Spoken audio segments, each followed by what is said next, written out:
जिस शशि थरूर को मनमोहन सिंह की सरकार चाहती थी यूएन का जनरल सेक्रेटरी बनाना, उन्हें नॉमिनेट भी किया, तमाम देशों से उनके पक्ष में समर्थन भी हासिल किया, वही शशि थरूर आज की तारीख में एक अलग राह पे चलते हुए क्यों नजर आते हैं? क्या है उनकी कमजोर नस?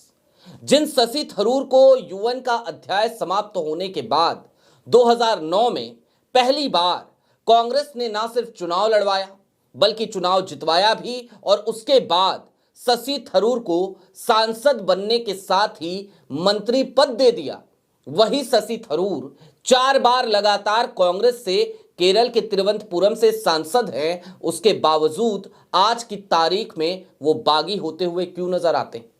कांग्रेस आज उनके खिलाफ एक्शन लेने को क्यों मजबूर हो चली है? और इन सब से भी आगे की बात ये कि शशि थरूर की कौन सी कमजोर नस है। 2010 में ऐसा क्या हुआ था? मामला सुनंदा पुष्कर की मौत से जुड़ा हुआ बिल्कुल नहीं है, लेकिन सुनंदा पुष्कर से जुड़ा हुआ जरूर है। करप्शन, कैसा करप्शन, कौन सी है वो कमजोर नस? सारी बातें जरा विस्तार से, और कांग्रेस क्या एक्शन लेने जा रही है उस पर आज फिर एक अपडेट आई है। नमस्कार, मैं स्वप्निल और आप मुद्दा देख रहे हैं। दोस्तों, आगे बढ़ें उससे पहले वही छोटी सी अपील। मुद्दा इन दिनों एक गंभीर आर्थिक संकट से जूझ रहा है। एक तरफ हमारे मेन बैंक अकाउंट्स फ्रीज चल रहे हैं, तो दूसरी तरफ हमारे 2.5 साल पुराने चैनल को हमसे लंबे समय तक छीन कर रखा गया था। ऐसे में डे टू डे ऑपरेशंस में मुद्दा को काफी मुश्किलों का सामना करना पड़ता है।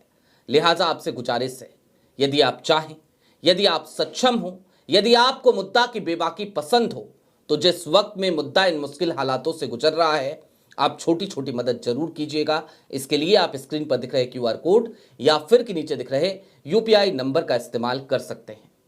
अब खबर की तरफ चलते हैं, और आज की तारीख में मैं आपको शशि थरूर की वो कहानी बताना चाहता हूं जिस कहानी से शायद आप अनभिज्ञ होंगे। जब भी थरूर का जिक्र आता है तो सबको लगता है कि शशि थरूर की एक ही कमजोर नस है, और वो नस है सुनंदा पुष्कर की मौत का मामला। लीला होटल में सुनंदा पुष्कर की डेड बॉडी मिली थी। उस वक्त पे स्थायी तौर पर शशि थरूर और सुनंदा पुष्कर एक ही कमरे में रहा करते थे। ये वो समय था जब उनके घर में रेनोवेशन का काम चल रहा था, और इस वजह से ये दोनों ही होटल में शिफ्ट हुए थे। उस समय उनकी नौकरानी का ये बयान भी था, उनकी हाउस हेल्प का ये बयान था कि अक्सर ही सुनंदा पुष्कर और शशि थरूर के बीच में बड़ी अजीब तरीके से बहस हुआ करती थी। अक्सर दोनों फोन पर झगड़ा करते थे। उस वक्त ट्वीट्स की एक सीरीज भी चली थी जिसको लेकर शशि थरूर ने कहा था कि मेरा ट्विटर हैंडल हैक हो गया है। हालांकि नाम तो एक पाकिस्तानी पत्रकार का भी आया था जिनका नाम है मेहर तरार, जिनको लेकर सुनंदा पुष्कर ने शशि थरूर के ट्विटर हैंडल से बहुत सारे ट्वीट किए थे, बकायदा एक सीरीज चलाई थी। लेकिन उस मामले में शशि थरूर दिल्ली की सेशन कोर्ट से बरी हो चुके हैं, आरोप मुक्त हो चुके हैं। मामला दरअसल वो है ही नहीं। तो फिर मामला क्या है?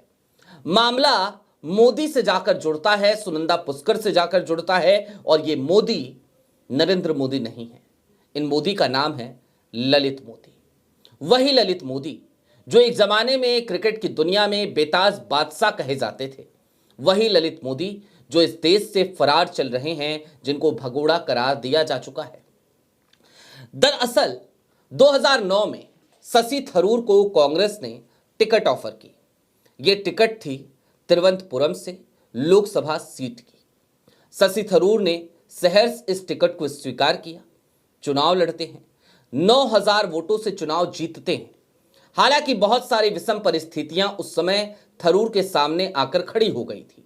मसलन इससे पहले वो यूनाइटेड नेशंस में काम किया करते थे, और वहां के लोकल राजनेताओं को यह लगने लगा था, स्थानीय नेतृत्व को यह लगने लगा था कि एक हैवीवेट पैरासूट कैंडिडेट है शशि थरूर। यह मार्जिन 9000 का और ज्यादा बढ़ सकता था, लेकिन निश्चित तौर पर कांग्रेस के स्थानीय नेतृत्व की नाराजगी की वजह से थरूर अपना पहला चुनाव मात्र 9000 कुछ वोटों से ही जीतने में सफल हुए थे।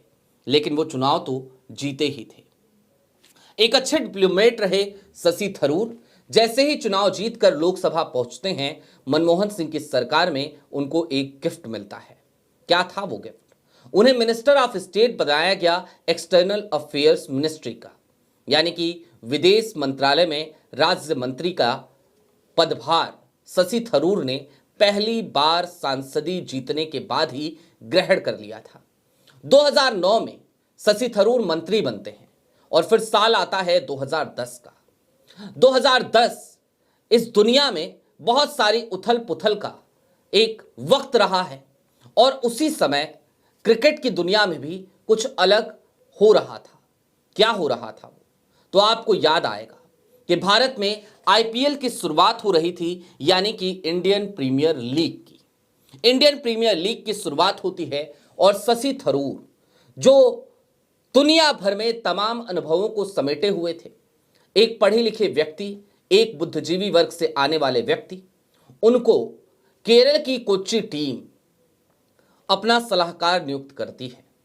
सिर्फ इतना ही नहीं होता, बल्कि इसके साथ ही साथ एक बड़े कांड को अंजाम दिया जाता है, जिसके आरोप सीधे तौर पर शशि थरूर के ऊपर लग जाते हैं। थरूर की कुर्सी भी चली जाती है और यही वो कमजोर नस है। क्या आप जानते हैं वो कमजोर नस क्या थी? उससे पहले आपको यह पता होना चाहिए कि शशि थरूर की इससे पहले 2 असफल शादियां हो चुकी थी। पहली शादी जिससे उन्हें 2 बच्चे हुए, जुड़वा बच्चे। एक वॉशिंगटन पोस्ट में जर्नलिस्ट हैं, दूसरे आज की तारीख में एक जाने माने लेखक हैं। हालांकि शशि थरूर के उन पारिवारिक नामों का मैं यहां जिक्र नहीं करना चाहता। फिर शशि थरूर की एक दूसरे डिप्लोमेट से शादी होती है, लेकिन वो शादी भी असफल हो जाती है।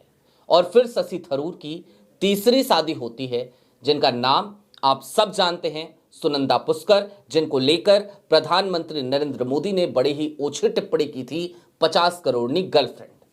हालांकि ये शादी होने से पहले की बात है। शशि थरूर सलाहकार थे कोच्चि केरल टीम के। उसी वक्त एक बड़ा कांड होता है, एक बड़ा खुलासा भी होता है। उस वक्त तक शशि थरूर और सुनंदा पुष्कर, ये दोनों अलग अलग दुनिया से आते हैं। सुनंदा पुष्कर कश्मीर की रहने वाली, शशि थरूर जिनका जन्म 1956 में लंदन में हुआ, लेकिन उसके 2 साल बाद ही उनका परिवार फिर से केरल शिफ्ट हो गया था। केरल के पलक्कड़ से आने वाला शशि थरूर का परिवार, यानी कि एक तरफ केरल, एक तरफ कश्मीर। शशि थरूर पूरी जिंदगी डिप्लोमेटिक करियर को निभाने वाले व्यक्ति और उसके बाद राजनीति में बेहद सक्रिय और बेहद ही सफल करियर की शुरुआत करने वाले थरूर 2010 में। दूसरी तरफ सुनंदा पुष्कर, इस देश की एक जाने मानी बिजनेस विमेन। दोनों की नजदीकियां बढ़ती हैं और इसी दरमियान केरल की कोच्चि टीम की तरफ से 130 करोड़ रुपए का स्टेक सुनंदा पुष्कर को मिल जाता है, बिना कोई रुपए दिए, बिना किसी इन्वेस्टमेंट के। और इसके बाद से तहलका मच जाता है। लोग कहने लगते हैं कि सुनंदा पुष्कर को 130 करोड़ का यह स्टेक दरअसल इस वजह से एक तरीके से उपहार में मिला क्योंकि ये बहुत करीबी हैं शशि थरूर की। शशि थरूर उस वक्त सनद रहे, मिनिस्टर ऑफ स्टेट थे, यानी इस देश में मंत्री थे। इसके बाद ये जो धुंध होता है ये गहराता जाता है। इसका नतीजा यह होता है कि शशि थरूर को अपनी कुर्सी छोड़नी पड़ती है। 2009 में मंत्री बने थरूर 2010 में कुर्सी छोड़ देते हैं। हालांकि अप्रैल 2010 में सुनंदा पुष्कर अपना पूरा स्टेक वापस कर देती हैं, लेकिन उसका भी कोई फायदा शशि थरूर को नहीं होता। और इसके बाद समय आता है अगस्त 2010 का। जो बातें लोग कह रहे थे उस पर एक तरीके से मुहर लगाते हुए शशि थरूर और सुनंदा पुष्कर की शादी भी हो जाती है। दोनों एक दूसरे से विवाह के बंधन में बंध जाते हैं। लेकिन वो 130 करोड़ की तलवार, वो एक मिस्ट्री आज तक शशि थरूर के सर पर लटकी हुई है। सुनंदा पुष्कर की मौत जरूर हो गई। सुनंदा पुष्कर की मौत के बाद आप शशि थरूर सेशन कोर्ट से बरी हो चुके हैं, लेकिन सवाल वही है, उस 130 करोड़ का क्या? उस 130 करोड़ के स्टेक का क्या? आप सभी को बहुत अच्छे से पता है नरेंद्र मोदी सरकार की या फिर की मोदी या शाह की एक बड़ी अच्छी स्ट्रेटजी है। यहां पर फाइलें कभी भी लटकती भटकती झटकती नहीं है, बल्कि दबाई जाती हैं और इन फाइलों को लेकर समय का इंतजार किया जाता है। शशि थरूर के मामले में भी यह इंतजार ही तो जारी है। लिहाजा आज की तारीख में शशि थरूर जिस ढर्रे पर चल निकले हैं वो निश्चित तौर पर आपको यही बताता है कि थरूर आज की तारीख में यदि बागी हो रहे हैं, आज की तारीख में यदि वो प्रधानमंत्री नरेंद्र मोदी की तरफ से या फिर की भारतीय जनता पार्टी की तरफ से बैटिंग करते नजर आ रहे हैं, तो उसके पीछे की सबसे बड़ी वजह कहीं ना कहीं उनकी यही कमजोरी है। थरूर जिनको कांग्रेस ने लगातार एक अच्छे पटल पर रखा, थरूर जिनका राजनीतिक अस्तित्व आज की तारीख तक सिर्फ और सिर्फ कांग्रेस का मुरीद होना चाहिए था, वही थरूर कभी G23 में शामिल हो जाते हैं तो कभी कांग्रेस में ही मल्लिकार्जुन खड़गे के खिलाफ अध्यक्ष का चुनाव भी लड़ते हैं। और आज की तारीख तक थरूर लगातार कांग्रेस से 4 बार के सांसद होने के बावजूद आज कांग्रेस के ही सामने मुश्किलें खड़ी करते नजर आते हैं।